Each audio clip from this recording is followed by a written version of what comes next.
5 years after a bomb at the Boston Marathon cost him one of his legs, Mark Fukerl has made steady progress. He skis and has competed in 2 hand cycle races at the Boston Marathon, but his injuries still bring him pain every day, especially in the leg that doctors were able to save. I still question every day when and if I'm going to keep it or when I'm going to cut it off.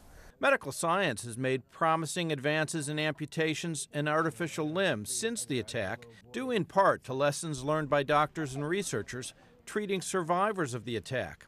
17 people lost limbs. The gravity of the bombings and the intensity of the experience really pushed me and my colleagues and our collaborators over at MIT to start thinking about things much more in much more granular terms. The plan will be to remove the leg below the knee. Dr. Matthew Carty says a chief lesson of the bombing is that amputations needed to improve. With an infusion of research dollars as a result of the attack, doctors are beginning to implement new forms of amputation that could allow people to maintain better levels of mobility.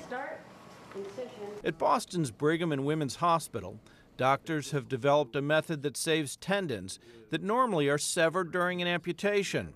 When coupled with an appropriately adapted next-generation prosthesis, will enable folks who are suffering limb loss who undergo this modified procedure to have much more exquisite control of the prosthetic limb, but also to get sensory information back. Researchers at the Massachusetts Institute of Technology are currently working on that next-generation prosthesis that can translate brain signals into movement of an artificial leg. Doctors at Brigham and Women's Hospital are also researching leg transplants. All of this comes as the survivors of the attacks have to consider new prostheses. They generally last 5 to 7 years. Fukerl says he'll hold on to his remaining leg as long as he can tolerate the pain. So seeing all the new advancements in technology and surgical procedures that are being tried and practiced and studied, I'm excited because it potentially could make my life better. A better life for him and other amputees. Ned Barker, Associated Press.